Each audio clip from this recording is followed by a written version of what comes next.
Je réalise tout d'un coup que j'aurais dû faire cette vidéo tout au début de la création de cette chaîne au vu de la thématique qu'elle aborde. Mais il n'est jamais trop tard. Donc aujourd'hui, je vais te parler de quels sont les signes distinctifs pour reconnaître un timide. Bonjour, si tu ne me connais pas, si tu arrives totalement par hasard sur cette vidéo, je me présente, je m'appelle Cédric Corneloup et je suis web marketeur pour les entrepreneurs timides, introvertis ou en manque de confiance. Je vais lancer le jingle juste avant, je t'invite à liker cette vidéo pour la soutenir, notamment pour me soutenir et pour soutenir le référencement de cette vidéo sur YouTube.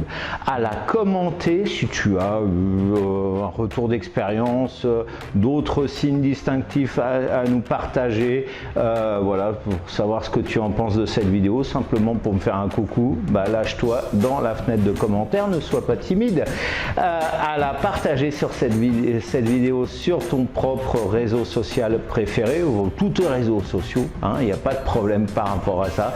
Et si c'est pas encore fait, je t'invite à t'abonner à cette chaîne et au moment de t'abonner, clique sur la cloche, sinon tu ne seras pas au courant des prochaines publications qui paraissent. Alors maintenant que j'ai fini tout mon blabla, je vais lancer le jungle et on se retrouve tout de suite après pour connaître justement tous ces signes distinctifs qui caractérisent le timide. C'est parti.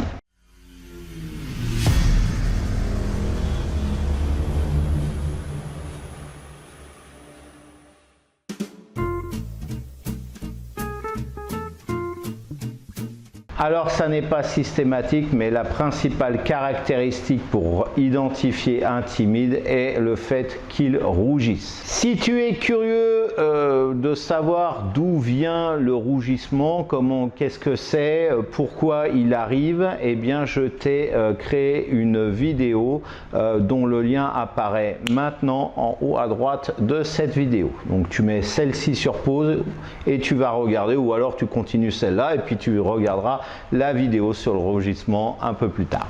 Mais en bref, on sait tous que le rougissement survient suite au fait que le timide doit prendre la parole en public ou bien lorsqu'il doit lorsqu'il parle à une personne, soit dont il est secrètement amoureux, mais là c'est grillé, soit qu'il ne connaît pas.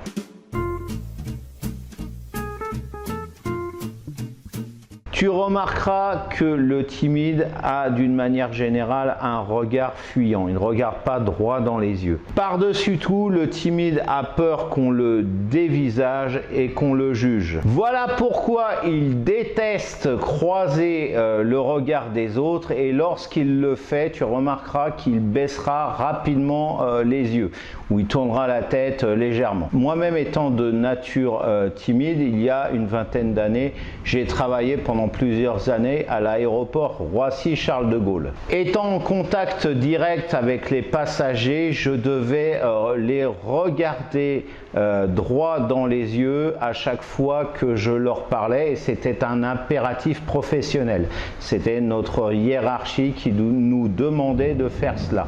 Alors moi ce que je faisais c'était que je regardais la racine du nez, donc c'était un petit truc que j'avais, ça me permettait, alors sans loucher bien évidemment, mais ça me permettait donc de donner l'impression que je regardais la personne droit dans les yeux tout en me laissant un petit espace. En fait je me sentais beaucoup plus à l'aise en faisant ça que vraiment regarder droit dans les yeux où là c'était un peu plus compliqué. Donc ce truc là, si tu as à le faire, si tu as un entretien ou autre, eh bien utilise ce petit truc, je t'assure qu'il fonctionne.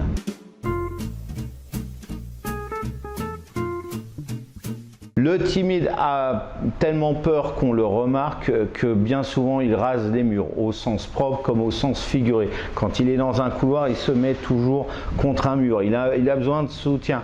Dans les transports en commun, par exemple dans le bus, il va être dans un coin, au fond, sur un strapontin, vraiment ou collé contre la vitre s'il est sur un siège. Mais alors, il ne se met pas au milieu à parler fort ou quoi que ce soit de la sorte. Il est vraiment blotti dans un coin.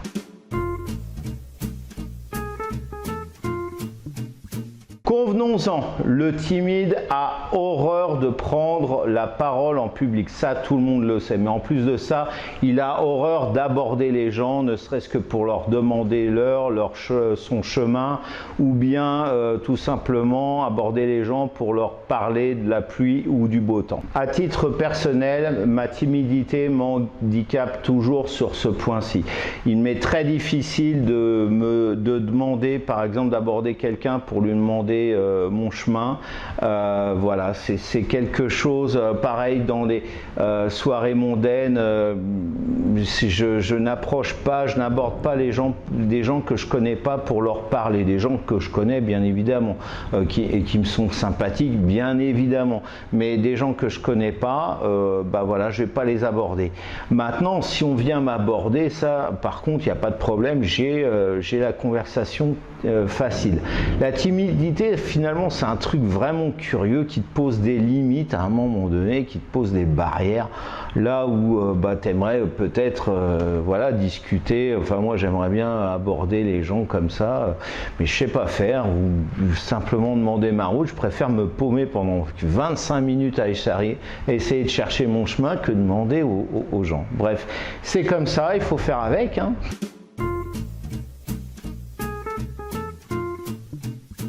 Le timide a horreur de se mettre en avant et encore pire, d'attirer, même si c'est malgré lui, l'attention des autres. Lorsque cela se produit, il va systématiquement s'excuser. Par exemple, s'il doit parler de ses qualités, il va tenter de les minimiser au maximum en disant que voilà, c'est pas grand chose, ou que finalement c'est pas une qualité en soi, parce que beaucoup de gens ont aussi cette qualité. S'il le pouvait d'ailleurs, il s'excuserait presque de vivre. Le timide, par-dessus tout, déteste faire de l'ombre aux autres. Et même si c'est pour parler de ses qualités, il déteste ainsi rayonner. Et donc, voilà, il va du coup se cacher, se fondre au maximum dans la masse, minimiser quand il doit parler de ses qualités. Il va dire, ah oui, non, mais c'est pas tant ça, voilà, oh, je sais pas si c'est une qualité, oh, j'en sais rien.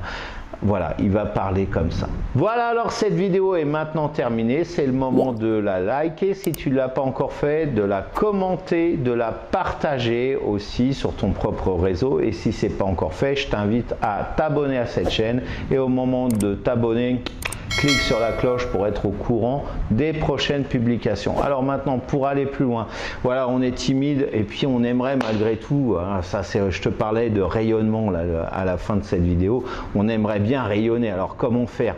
Comment faire en toute souplesse, en toute modestie?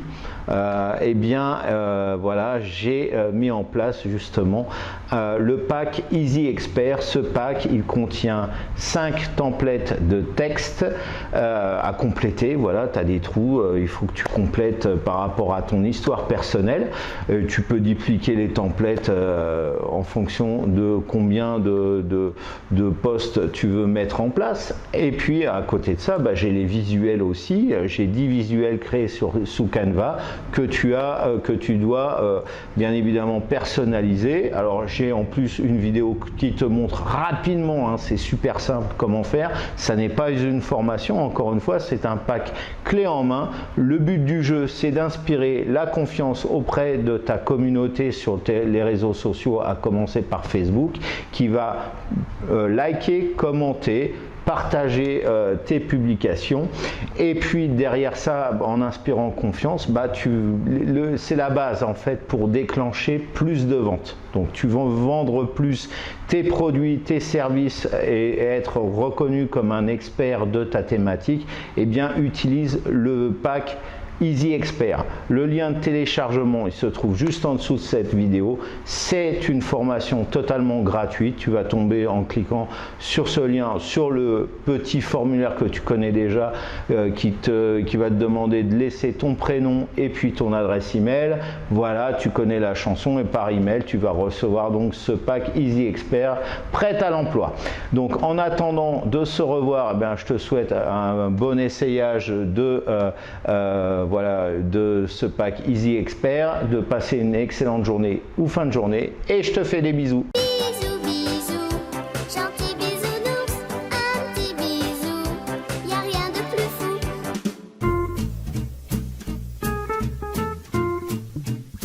Dans toutes tes actions quotidiennes, vas-y un jour à la fois. C'est ce que moi, la vie m'a appris il y a une vingtaine d'années de ça, c'est de ne pas précipiter les choses. Rome ne s'est pas faite en un jour, dit-on. Alors inspire-toi de cet adage. Plus tu vas vouloir aller vite en besogne pour atteindre tes objectifs, plus tu vas dépenser rapidement ton énergie. Plus tu vas développer aussi peut-être de l'impatience et du découragement. Et forcément, quand tu n'en as plus, tu es à l'arrêt. Voilà, le véhicule cale et du coup, tu ne peux pas atteindre tes objectifs.